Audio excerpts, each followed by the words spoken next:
बिस्मिल्लाहिर्रहमानिर्रहीम, अस्सलाम वालेकुम। मैं हूं नोमान रशीद और आप देख रहे हैं मेरा YouTube channel something about statistics. मैं अपने इस यूट्यूब चैनल पर आपको वेलकम कहता हूं। जी, हम सैम्पलिंग एंड सैम्पलिंग डिस्ट्रीब्यूशन का जो चैप्टर है वो अपने वीडियो लेक्चर से कवर कर रहे हैं। हमने अपनी प्रीवियस वीडियोस में सैम्पलिंग डिस्ट्रीब्यूशंस के जो कुछ टॉपिक्स थे वो हमने कवर किए थे। आज का जो टॉपिक है वो भी हमारी जो है थ्योरी जो है उसी से रिलेटेड होगा। देखें, यहाँ पर डेफिनेशन आया है जी हमारे पास sampling and non sampling errors. तो बेसिकली सैम्पलिंग एरर को समझ लीजिए, सैम्पलिंग एरर क्या होती है। ये आपको यहाँ पर स्क्रीन पर भी इस वक्त नज़र आ रहा है, ये हाईलाइट हुआ है हमारे पास। मैंने सैम्पलिंग एरर निकाली हुई है, कैलकुलेट मतलब एक रिलेशन एक बनाई है, फॉर्मूला बनाया है। स्टैटिस्टिक और जो उसका कोरिस्पोंडिंग पैरामीटर होता है उसका जो डिफरेंस होगा हमारे पास उस सैम्पलिंग एरर कहलाएगा। यानी कि सैम्पलिंग एरर जो होती है वो स्टैटिस्टिक का और पैरामीटर का जो डिफरेंस आता है, जितना डिफरेंस उसमें आएगा वो हमारे पास क्या कहलाएगी जी, सैम्पलिंग एरर कहलाती है। तो आपके सामने है, अब अगर हमारे पास स्टैटिस्टिक जो है वो एक्स बार है और उसका कोरिस्पोंडिंग पॉपुलेशन पैरामीटर जो है वो म्यू है, तो इन दोनों का अगर हम डिफरेंस लेते हैं तो इस डिफरेंस को हम सैम्पलिंग एरर का नाम दे देंगे। और ये यूजुअली जो होती है वो एब्सोल्यूट फॉर्म में होगी। मतलब हमारे पास ये है कि अगर नेगेटिव में भी आती है तो हम इसे पॉजिटिव में ही कंसीडर कर लेते हैं। तो डेफिनेशन जी बिल्कुल आपके सामने है, वाजे है कि हमारे पास the difference between sample statistic and the true value of the corresponding population parameter is called sampling error. तो स्टैटिस्टिक और पॉपुलेशन की जो ट्रू वैल्यू होती है उसका जो डिफरेंस आता है उस डिफरेंस को हम लोग सैम्पलिंग एरर का नाम दे देते हैं। अगर हमारे पास एक्स बार स्टैटिस्टिक है और म्यूज का कोरिस्पोंडिंग पैरामीटर है तो इनका डिफरेंस जो होगा वो सैम्पलिंग एरर कहलाएगी। तो याद रखिएगा कि as a sample size increases, तो याद रखिएगा कि अब सवाल ये भी पूछा जाता है कि जी सैम्पलिंग एरर को रिड्यूस कैसे किया जा सकता है। तो भी सैम्पलिंग एरर को रिड्यूस करने का एक सबसे आसान तरीका यही है कि आप सैंपल का साइज़ इंक्रीज़ करते चले जाएं। जितना सैंपल का साइज़ इंक्रीज़ होता चला जाएगा, बड़ा होता चला जाएगा सैंपल का साइज़, उतनी सैम्पलिंग एरर जो है वो हमारे पास कम से कम होती चली जाती है। इनका डिफरेंस जो है वो कम से कम होता चला जाएगा। उसकी रीज़न भी यही है कि सैंपल के अंदर ऑब्जर्वेशंस बढ़ती चली जाती हैं और उसका जो मीन होगा ऑब्वियसली वो डिफ़र करेगा, बड़ा हो जाएगा। और जो उनका डिफरेंस है यानी कि स्टैटिस्टिक का और पैरामीटर का जो डिफरेंस है वो कम से कम होता चला जाएगा। तो ये एक क्वेश्चन है, बड़ा इंपॉर्टेंट क्वेश्चन है, शॉर्ट क्वेश्चन में आ जाता है। इसके मुकाबले में जी हमारे पास नॉन सैम्पलिंग एरर है। देखें, इसमें हर तरह की सैम्पलिंग एरर जो है ना वो आ जाती हैं। इसमें अगर आप सैंपल को एनालाइज करते वक्त कोई आ जाती है, अगर आपने कोई फॉल्टी सैम्पलिंग फ्रेम ले लिया है वो आ जाती है, bias method of selection of unit है, प्रोसेसिंग एरर्स है जिसमें मतलब हम एरर कर लेते हैं। सपोज कि कोई इन्फॉर्मेशन हमें गलत मिल गई या कंप्यूटर में अगर हमने डाटा इंटर किया है, सॉफ्टवेयर्स में डाटा इंटर किया है, कंप्यूटराइज हमने उस डाटा को किया है, उस मैनुअल डाटा को, तो उसमें जो एरर्स आ जाती हैं वो सारी की सारी इस एरर का हिस्सा होती हैं। तो याद रखिएगा कि ये एरर जो होती है ना वो हमारे पास कम नहीं होती है। जैसे हम सैम्पलिंग एरर को इंक्रीज़ करने से, सैंपल का साइज़ इंक्रीज़ करने से वो कम हो जाएगी, लेकिन ये सैम्पलिंग एरर कम नहीं होती। अगर सैंपल का साइज़ भी बढ़ाता जाए बल्कि ये बढ़ती ही चली जाती है, क्योंकि एक ह्यूमन एरर्स होती हैं जो उसमें शामिल हो जाती हैं। The errors which occur at the stage of gathering, जब आप डाटा इकट्ठा कर रहे हैं जी, arranging and analysing the data are called non sampling errors, उनको हम नॉन सैम्पलिंग एरर कह देते हैं। Non sampling error include all kinds of human errors. वही बात जो मैंने आपसे कही कि जी जितनी भी ह्यूमन एरर्स हैं वो सारी की सारी इसका हिस्सा होंगी। फॉल्टी सैम्पलिंग फ्रेम, अगर आपने सैम्पलिंग फ्रेम सही नहीं बनाया तो उसकी वजह से भी हो सकता है। हमने अपने प्रीवियस वीडियो में भी इसका जिक्र किया था फॉल्टी फ्रेम क्या होता है, कि अगर अच्छा फ्रेम अगर आप सेलेक्ट नहीं कर पाते तो ऑब्वियसली फिर आपके पास कोई एरर्स आएंगी और वो एरर जो हैं वो आपके पास चलती चली जाती हैं। तो बहरहाल ये कुछ रीजंस थी जिनकी वजह से नॉन सैम्पलिंग एरर आ जाती है, वो मैंने आपके सामने हाईलाइट कर दी है। इसके बाद ये हमारे पास आ जाता है सैम्पलिंग बाइस। बाइस क्या होती है जी? देखें, बाइस बेसिकली एक सिस्टमैटिक कंपोनेंट है, यानी कि एक ऐसी एरर का हिस्सा है जो बाज़ाब्ता हम गलती कर लेते हैं। और वो ये होता है कि हम अपने और ये जो एरर है ना वो हमारे रिज़ल्ट को अपनी नुमाइंदगी से क्या कर देती है जी, उसको डिप्राइव कर देती है। यानी कि हमें अच्छा रिज़ल्ट जो है ना वो इस बाइसनेस की वजह से नहीं मिलता। तो तो ये एक बाज़ाब्ता गलती है, जबकि नॉन सैम्पलिंग एरर जो है उसको हम ये कह सकते हैं कि वो एक मतलब ह्यूमन एरर है, बीइंग अ ह्यूमन एरर ये उसकी वजह से भी आ जाती है। लेकिन बाइस जो है ना एक सिस्टमेटिक है, ये बाज़ाब्ता तौर पर कोई एक एरर हम कर लेते हैं। तो इसकी कुछ रीज़न है, ये डेफिनेशन आपके सामने है। इन अ सर्वे सैम्पलिंग बाइस means a systematic component of error which deprives survey result of its representativeness. Bias is also included by the following methods of selection. ये अगर हमारे पास कुछ मेथड्स हैं जिनकी वजह से सैम्पलिंग एरर बाइस आ जाती है, जिसमें डिलिबरेट सिलेक्शन है जी हमारे पास, सब्स्टिट्यूशन है, इनकम्प्लीट कवरेज है, हैफाजर्ड सिलेक्शन है, इनएडुकेट इंटरव्यूइंग है। तो डिलिबरेटली जानबूझकर अगर कोई सिलेक्शन हम कर लेते हैं तो उसमें हो जाती है, ये सिलेक्शन मीन सैम्पलिंग यूनिट्स की हो सकती है हमारे पास। बिल्कुल इसी तरह सब्स्टिट्यूशन है। सब्स्टिट्यूशन को थोड़ा सा मैं एक्सप्लेन यूँ कर देता हूँ कि देखें, हम इंफॉर्मेशन लेने के लिए जिस शख्स के पास जाते हैं, जिस बंदे से हम इंफॉर्मेशन लेने जा रहे हैं, इन केस अगर हमने उस बंदे को हम नहीं मिल सके तो हम क्या करते हैं कि उसके नियरेस्ट जो बंदा होता है या उसके घर के करीब जो बंदा होता है या वो बंदा जो उसके करीब होगा तो हम उससे इन्फॉर्मेशन लेने की कोशिश करेंगे। ऑब्वियसली जो बंदा खुद अपने बारे में इन्फॉर्मेशन दे सकता है उसका सब्स्टिट्यूट जो है वो इतनी अच्छी इन्फॉर्मेशन हमें प्रोवाइड नहीं कर सकता। तो इसलिए ये सब्स्टिट्यूशन की वजह से भी एरर हो जाती है। जानबूझकर अगर कोई सिलेक्शन ऐसी कर ली जाए तो ये उसकी वजह से भी आ जाती है। इसी तरह अगर हमारे पास कवरेज सही ना हो सकी है, यानी कि पॉपुलेशन को हम सही तरह से कवर ना कर सकें, जो एक एक यूनिट को हम स्टडी ना कर पाएँ, या अगर हमारे पास मेथड ही कोई ऐसा ना आए तो उसकी वजह से भी हमारे पास इनकम्प्लीट कवरेज की वजह से भी हमारे पास जो है ना ये एरर आ जाती है। हैफाजर्ड सिलेक्शन है जी, सिस्टमेटिकली अगर आप सिलेक्शन नहीं करते, हैफाजर्ड सिलेक्शन कर लेते हैं तो तब भी हमारे पास ये आ जाती है। या कभी आपने इंटरव्यू ठीक नहीं किए डाटा कलेक्शन के लिए तो उस वजह से भी ये एरर आ जाती है। तो 22 की ये कुछ रीजंस हैं जी जो मैंने आपके सामने लिख दी हैं, आप इनको देख सकते हैं, आपकी स्क्रीन पर ये मैंने हाईलाइट भी की हुई हैं। इसके बाद है जी हमारे पास सिंपल रैंडम सैम्पलिंग है। देखें जी, सिंपल रैंडम सैम्पलिंग क्या है, इसको थोड़ा सा समझ लीजिए। इसमें ये होता है कि इक्वल साइज़ के सैंपल सेलेक्ट किए जाएंगे, और इसमें दूसरी बात ये आती है कि हर यूनिट के सेलेक्ट होने की जो प्रोबेबिलिटी होती है वो इक्वल होती है। हमने रैंडम सैम्पलिंग की जब बात की थी तो हमने ये कहा था कि हर यूनिट के सिलेक्ट होने की कोई ना कोई प्रोबेबिलिटी होती है, वो इक्वल हो भी सकती है और इक्वल नहीं भी हो सकती। लेकिन इसमें ये होता है कि वो हर यूनिट के सिलेक्ट होने की प्रोबेबिलिटी जो होती है वो इक्वल होती है, और इसमें इक्वल साइज़ के ही सैंपल सेलेक्ट किए जाते हैं। यानी कि साइज़ जो है सैंपल का जो है वो इक्वल होगा, चाहे वो 5 है, 10 है, 30 है, 25 है, जितना भी हो उसमें इक्वल साइज़ के सैंपल आते हैं।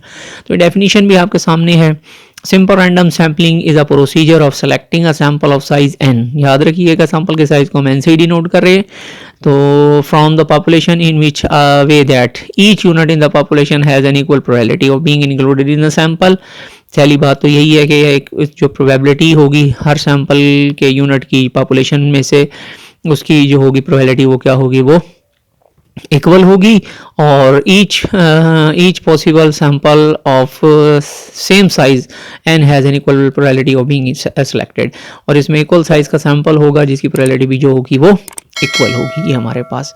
तो ये हाईलाइट की हैं जी आपके सामने कुछ बातें, आप इसको देख सकते हैं। Each possible sample of same size भी सेम होगा, हैज़ एन इक्वल प्रोबेबिलिटी, और उसकी प्रोबेबिलिटी जो है सिलेक्शन की वो भी इक्वल होगी।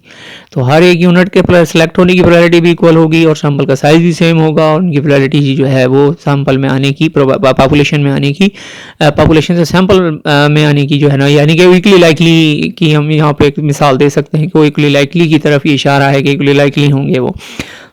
तो इक्वली लाइकली होने की वजह से हम इनकी जो है ना सैम्पलिंग डिस्ट्रीब्यूशन बना लेते हैं, और फिर आगे जाके हम इसकी प्रोबेबिलिटी ले लेते हैं।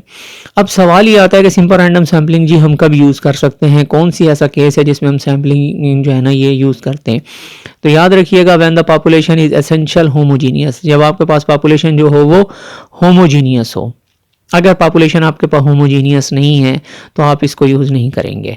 बहुत ज़्यादा हेट्रोजीनिटी आ जाती है तो फिर हमारे पास फर्दर टेक्निक्स हैं, हम उनको यूज़ करेंगे। स्ट्रेटिफाइड की तरफ चले जाएंगे, या सिस्टमेटिक की तरफ चले जाएंगे, या क्लस्टर सैम्पलिंग की तरफ चले जाएंगे। इनकी कुछ रीज़न्स हैं वो मैं अभी आपसे डिस्कस करता हूँ। तो बहरहाल सिंपल रैंडम सैम्पलिंग तभी यूज़ करेंगे आप लोग जब हमारे पास जो है ना होमोजीनियस पॉपुलेशन हो और पॉपुलेशन का जो साइज़ है वो ज़रा छोटा हो, तो उस वक्त हम इस सैम्पलिंग टेक्निक को यूज़ करते हैं। याद रखिएगा ये सैम्पलिंग टेक्निक जो है ना, ये और भी कई टेक्निक्स में जाके यूज़ होती है। स्ट्रेटिफाइड में भी इसको हम सैम्पलिंग, सिंपल रैंडम सैम्पलिंग को यूज़ कर लेते हैं। इसी तरह सिस्टमैटिक में भी हम रैंडम सैम्पल जब हम करते हैं तो वहाँ भी इसको हम मतलब यूज़ कर लेते हैं। तो मेरा कहने का मकसद ये है कि बज़ाहिर ये एक छोटी ही टेक्निक है, सिंपल टेक्निक है, और याद रखिएगा कि ये उसी सूरत में इस्तेमाल में आ रही है जब हमारे पास पॉपुलेशन का जो साइज़ है वो स्मॉल है। तो होमोजीनियटी है जी पॉपुलेशन के अंदर, तो हम इसको यूज़ कर लेंगे, अदरवाइज़ हम इसको यूज़ नहीं करते। तो ये 2-3 बातें हैं, ज़हन में रख लीजिए। आप जिस लेवल पर स्टूडेंट हैं उस लेवल के लिए तो हम यही बात कह सकते हैं कि जी आप इसको उस वक्त यूज़ करें जब आपके पास पॉपुलेशन का साइज़ जो है जी वो स्मॉल है, हाँ पॉपुलेशन का साइज़ स्मॉल है और जो पॉपुलेशन जो है वो होमोजीनियस है, हेट्रोजीनियटी उसके अंदर नहीं है। देखिए वो हेट्रोजीनियटी तो होती है लेकिन इतनी ना हो कि आप जो है ना सही तरह से सैंपल सेलेक्ट ना कर सकें, यानी कि पूरा रिप्रेजेंटेटिव सैंपल जो है वो पॉपुलेशन से ना आ सके।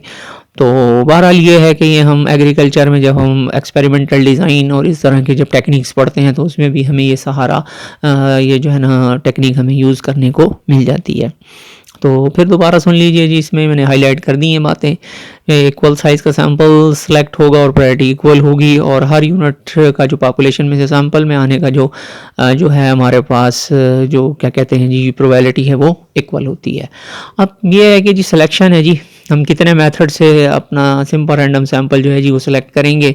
तो ये जी 3 मेथड हैं जी हमारे पास। गोल्ड फिश बाउल मेथड है जिसको हम लॉटरी मेथड भी कहते हैं जी, और इसके अलावा हमारे पास रैंडम नंबर टेबल है जी, हम उसकी मदद से सैंपल सेलेक्ट कर लेते हैं। बिल्कुल इसी तरह हमारे पास कंप्यूटर में ऐसे सॉफ्टवेयर्स मौजूद हैं जिसकी मदद से हमें रैंडम नंबर्स मिल जाते हैं और उन रैंडम नंबर से हम सैंपल सेलेक्ट कर लेते हैं।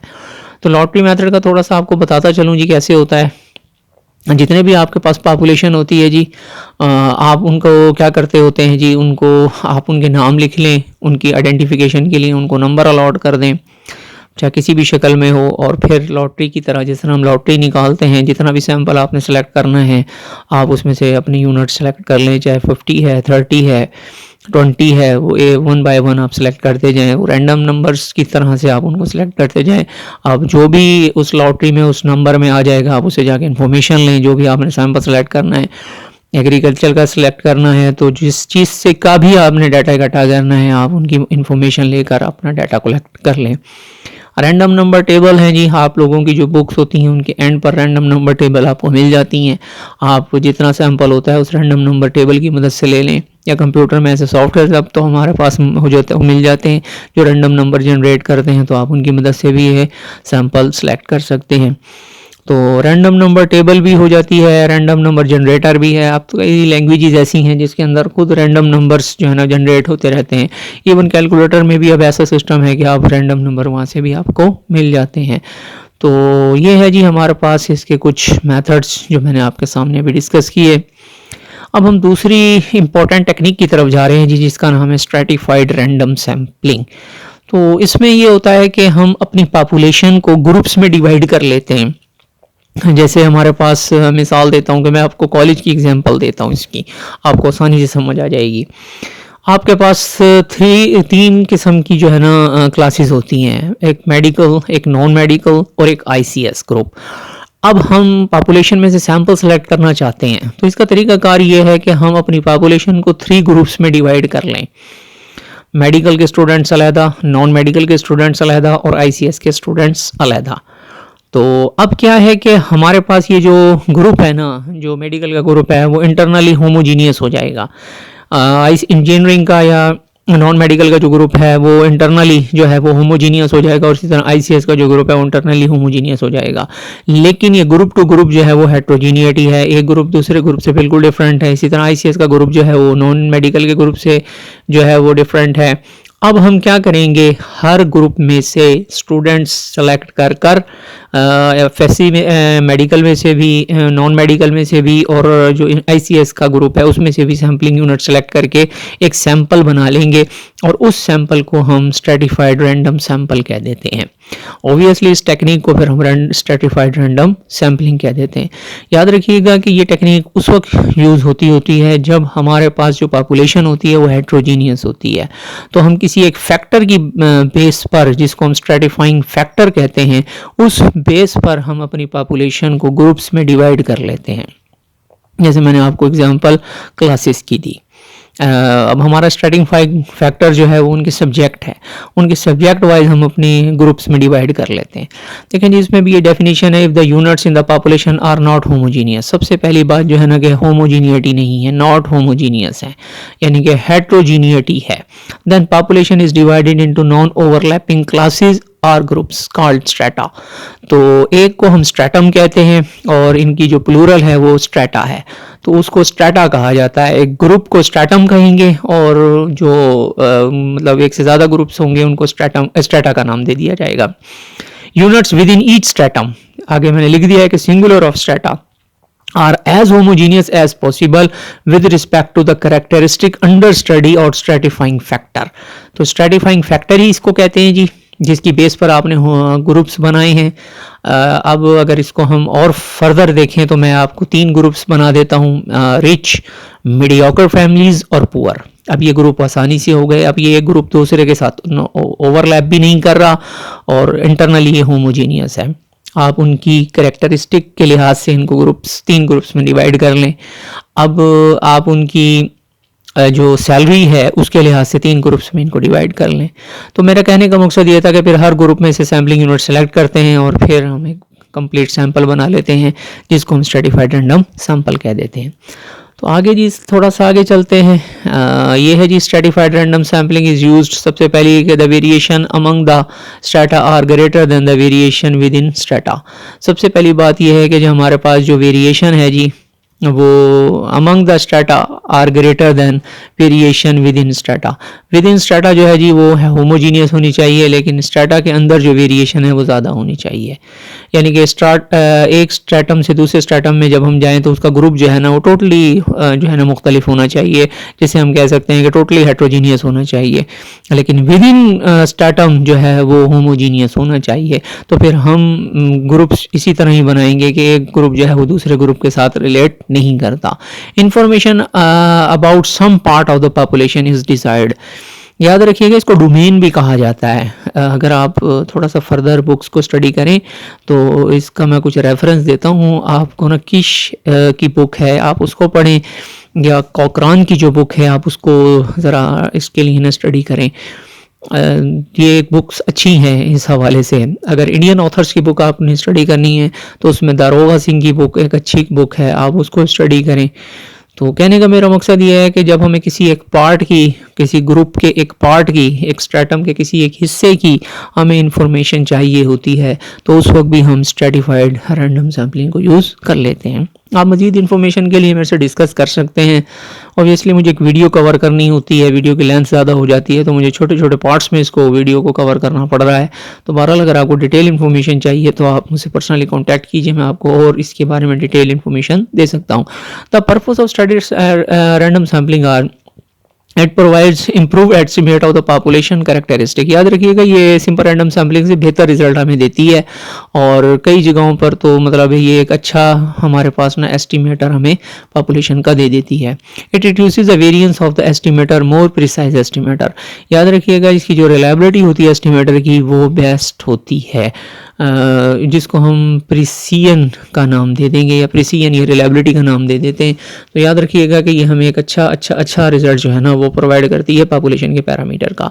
तो इसलिए इस टेक्निक को यूज़ किया जाता है।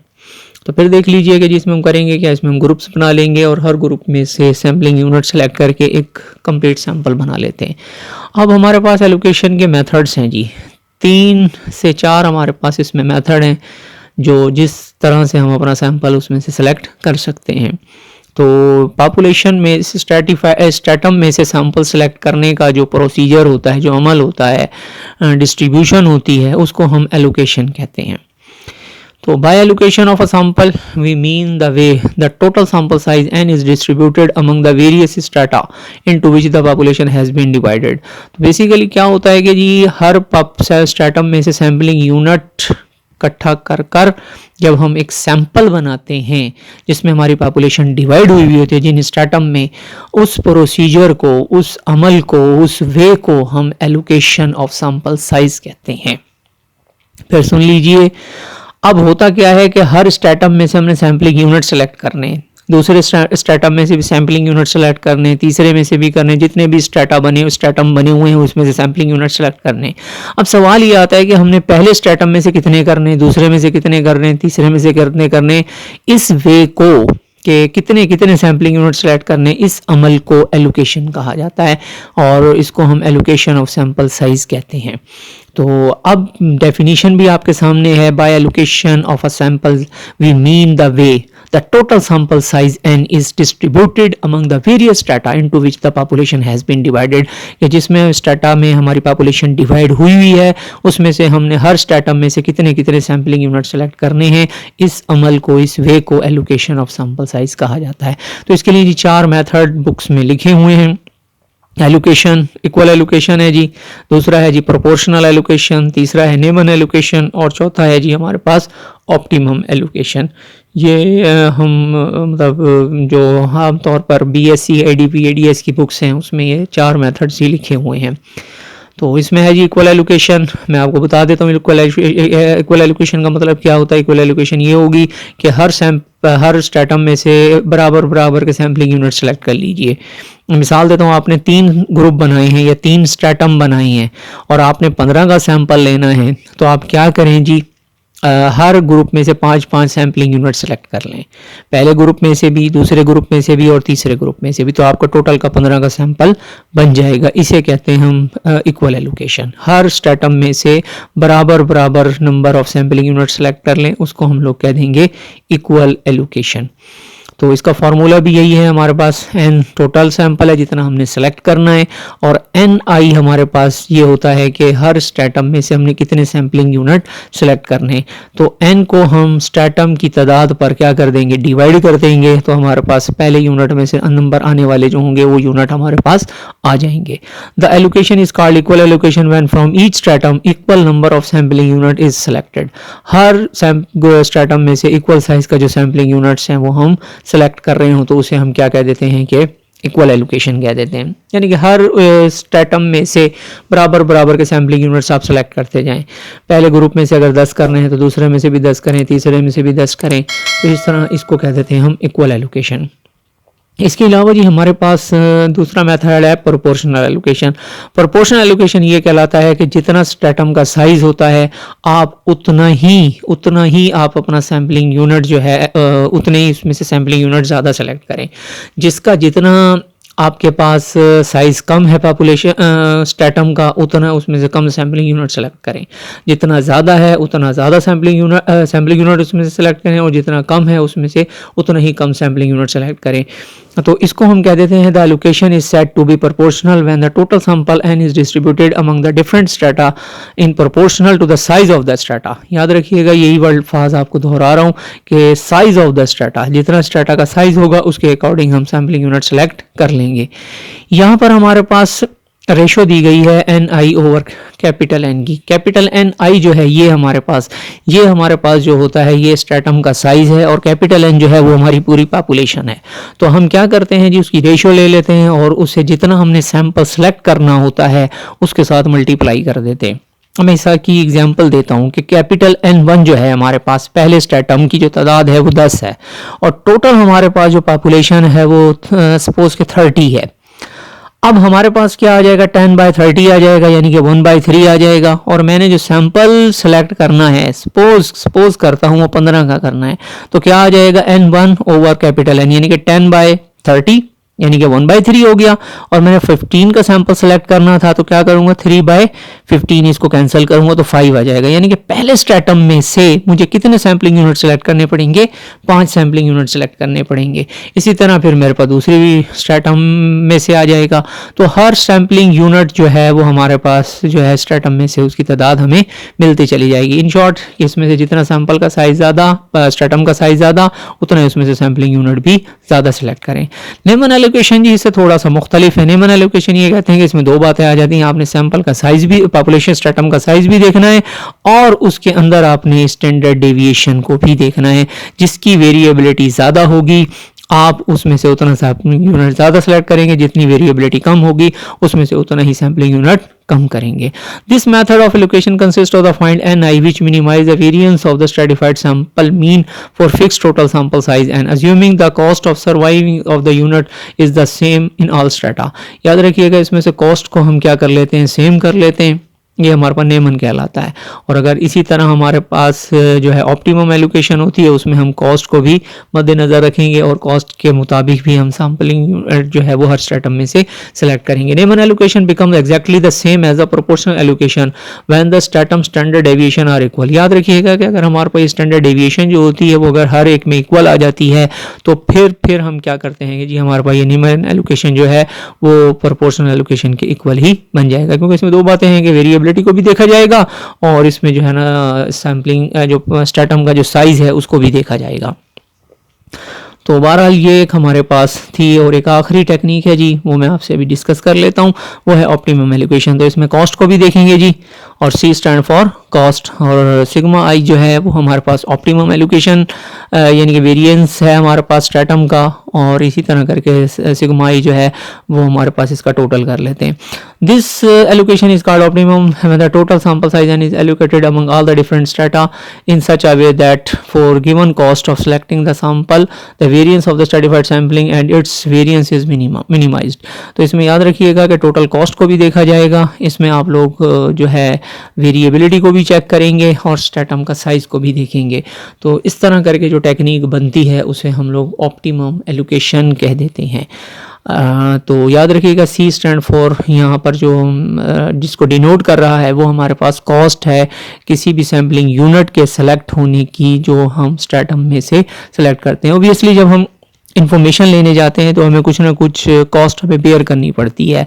ट्रैवलिंग की कॉस्ट भी आ सकती है, वो जब हम कोई ऑफिस बनाते हैं सैंपल सेलेक्ट करने के लिए किसी इदारे के लिए, तो ऑब्वियसली फिर हमें उसकी कॉस्ट भी है। कुछ देखें ना, दो तरह की कॉस्ट होती हैं, एक होती है वेरिएबल कॉस्ट होती है, एक होती है फिक्स्ड कॉस्ट होती है।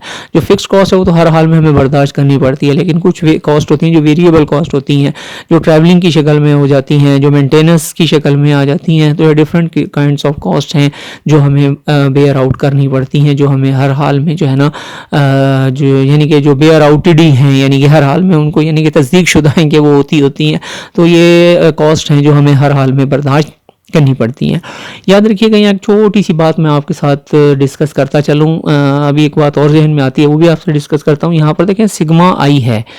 अब सिग्मा जो होता है ना जी, आपको पता होना चाहिए कि स्ट्रैटम जो है वो एक it self is a population, ये एक पॉपुलेशन ही है, और पॉपुलेशन का जो सिग्मा होता है ना पैरामीटर है ये, तो ये कभी भी हमें नहीं मिलेगा।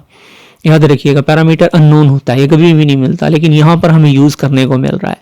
तो इसके लिए कुछ बुक्स में जो मैंने पढ़ा है उसके बारे में मैं आपको बता देता हूँ। वो कहते हैं कि इसके लिए हमें एक पायलट सर्वे करना पड़ता है। आप एक पायलट सर्वे करें और उस सर्वे से जो रिजल्ट आता है उसको आप इसकी वैल्यू की जगह पर रिप्लेस कर दें, या आप इस तरह का कोई पास्ट एक्सपीरियंस अगर आपके पास है तो उससे डाटा ले लें, उससे स्टैंडर्ड डेविएशन लिए जिसने लिया हुआ होगा आप उसको यहाँ पर यूज़ कर लें। तो बात मेरी समझ आ रही है आपको कि यहाँ पे पैरामीटर है, ये कभी भी नहीं मिलेगा, ये हमेशा अननोन होगा।